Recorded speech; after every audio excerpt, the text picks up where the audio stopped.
अगर आपने अपना घर किराए पर दिया हुआ है तो नए टैक्स सिस्टम में भी आप टैक्स बचा सकते हैं, लेकिन ध्यान रखें यहाँ नियम थोड़े सख्त हो चुके हैं। सबसे पहले समझिए, किराए की इनकम पर आपको अभी भी दो बड़े फायदे मिलते हैं। पहला, आपको सालाना किराए यानी नेट एनुअल वैल्यू पर सीधे 30% का स्टैंडर्ड डिडक्शन मिलता है बिना किसी बिल के।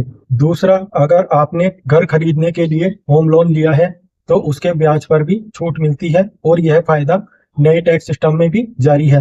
लेकिन असली ट्विस्ट यहाँ आता है, अगर आपके होम लोन का ब्याज किराए से ज्यादा है यानी आपको नुकसान हो रहा है, तो नए टैक्स सिस्टम में आप इस नुकसान को अपनी सैलरी या दूसरी इनकम से एडजस्ट नहीं कर सकते। हाँ, इस नुकसान को आप आगे के सालों में जरूर ले जा सकते हैं, लेकिन सिर्फ हाउस प्रॉपर्टी की इनकम से ही एडजस्ट होगा। यहीं पर पुराना टैक्स सिस्टम ज्यादा ताकतवर था, क्योंकि वहां आप इस नुकसान को अपनी कुल इनकम से घटाकर टैक्स बचा सकते थे। अब बात करते हैं कुछ ग्रे एरिया की, जहां लोग गलती करते हैं। पहला, भारत में अक्सर किराया कम होता है और लोन का ब्याज ज्यादा।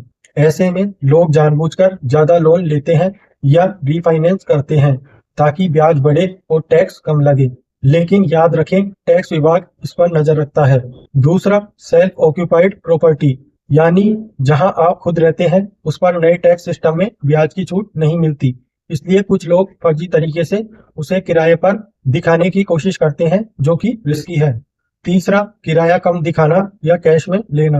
अब एआईएस और टीडीएस जैसे सिस्टम के कारण यह पहले जितना आसान नहीं रहा। और चौथा, किराए की इनकम को बिजनेस इनकम दिखाना ताकि ज्यादा खर्च दिखाकर टैक्स बचाया जा सके, लेकिन यह भी जांच में आ सकता है। तो आखिर बदला क्या है? नया टैक्स सिस्टम अब स्मार्ट हो चुका है। सरकार डेटा एनालिटिक्स, ट्रांजैक्शन ट्रैकिंग और क्रॉस वेरिफिकेशन के जरिए हर चीज पर नजर रख रही है। इसलिए अब सही जानकारी देना और नियमों के अनुसार टैक्स भरना ही सबसे सुरक्षित तरीका है।